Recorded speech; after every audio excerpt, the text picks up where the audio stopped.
Further debate? I recognize the member from Kitchener Centre. Thank you so much, Madam Speaker. I am truly honoured to be standing in the chamber today to debate this bill, and the reason I feel so honoured is because of something that happened I think it was just a couple days ago. I had, some months back, stood in the House and spoken about the Reverend Regina Ward Provost.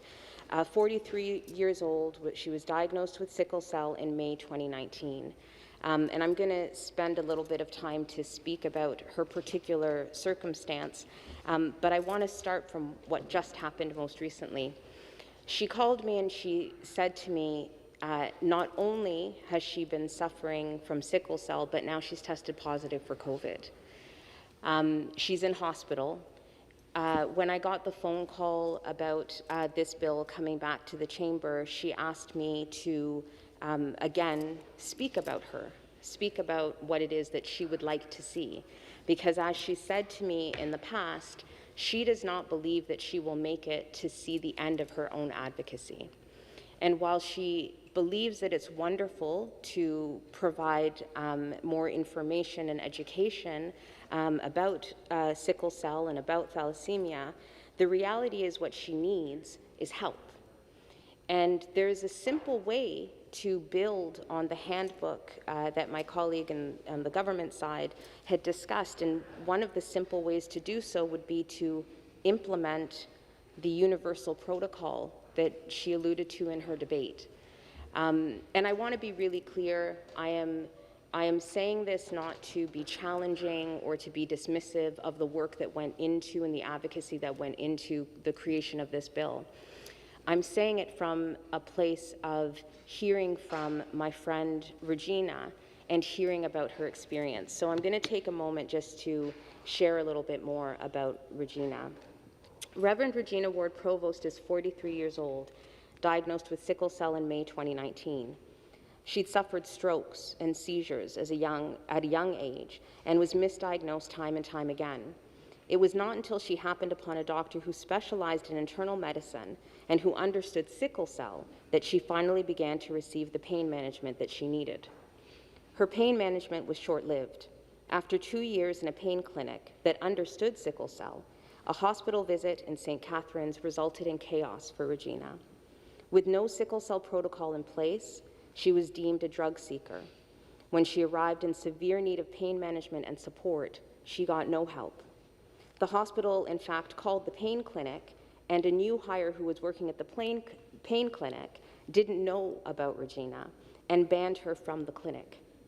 In that moment of just trying to go and get help, she lost her specialist, she lost her medications, and she lost her access to pain management. Her current family doctor has told her that he's uncomfortable with prescribing the pain management drugs that she needs, and has also implied that she's a drug seeker. He's cut her off from her medication, and that included cutting her off from hydration, which she needed when she was at home. When she called me originally, she had said she's stressed. She's often been told that the pain that she's experiencing and presenting with is just a sign of anxiety, that she should just go see a therapist. Nobody believes her. They've told her that the pain is in her head. When she goes to the emergency in need of dire help, because there is no universal protocol in place, nobody looks at Regina and provides her with the care, support, compassion, and medication that she needs. And so while we can educate people about how one presents with sickle cell or thalassemia, and while we can speak about the importance of reminding government after government that this is an important day to be recognized and that we need more education, it's very possible for us to take Regina's experience and actually help implement the universal protocol. Because if we implement the universal protocol, less people will end up being in emergency and coming back to us as elected officials in our own respective ridings and saying that they were deemed a drug seeker. less people will come to us and say there's problems in the healthcare system. Less people will come to us and say racism, systemic racism, exists within healthcare in Ontario. No amount of posters or reliance on people's good faith and goodwill will stop systemic racism. Because the way racism operates in our healthcare system is through the systems and the norms and the practices. It's not just because an individual looks at somebody and decides they don't want to help. Sometimes it's because they don't have the tools that they need to help. And that's where I feel like we can take this as a starting point, and we could have implemented something that would have made change in the healthcare system. And I think that change in the healthcare system is ultimately what the purpose of this bill was. Regina is also on ODSP. And this is something that's quite common. I've spoken to a number of people that are advocates for folks with sickle cell. Because of the healthcare issues that they experience on a regular basis and the level of pain, they can't always work regularly. And so they're relying on social systems to provide them with the support so that they can at least have a semblance of a higher quality of life. So she's on ODSP, but because her husband had to collect CERB during the pandemic, her entire ODSP funding had been clawed back. She said to me that she was living on just a little over $600 a month. She was behind in her rent, she was behind in her bills, she was in intense pain, and then she was back in the hospital for the 5th time that year alone. She reached out to me. After her family doctor suggested that since having the home oxygen tank was too expensive, that she should just buy a fan, blow it in her face, and that was close enough.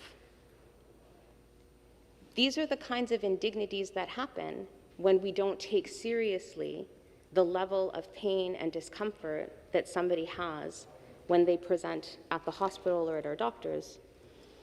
The interesting thing about all of this is that in November of last year, my colleagues on this side of the House, my friend and colleague from Toronto St. Paul's, and the MPP from Nickel Belt, also my friend and colleague, introduced a bill, the Improve Access to Healthcare Act.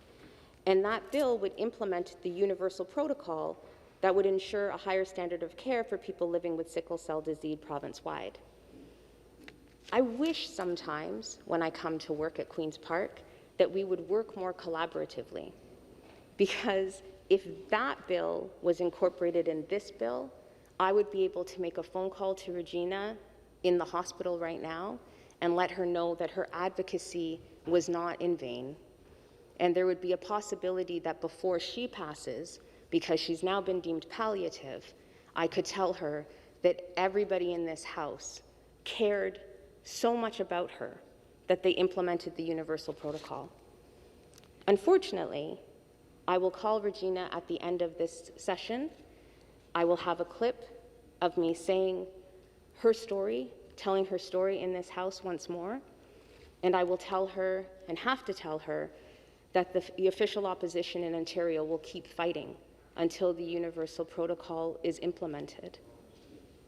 And while she, because she is gracious and loving and kind, will say thank you, Laura May, for presenting my story at Queen's Park. Thank you, Laura May, for listening and caring.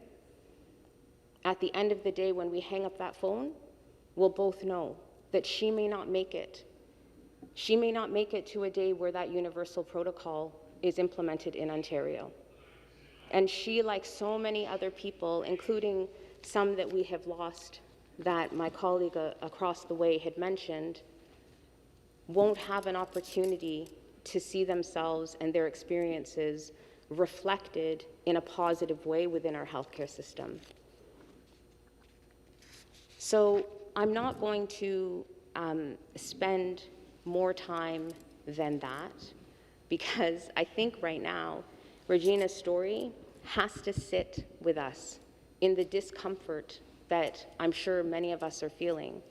in knowing that she's sitting in a hospital, hoping that we're going to do better, praying that we're going to do better, praying that somebody else that experiences what she has will get diagnosed earlier and will be provided with the supports and care that they deserve, and praying that somebody who is diagnosed with either thalassemia or sickle cell and presents at a hospital will not have the same experience, the same sense of denigration, of worthlessness that she's experienced over the course of her 43 years.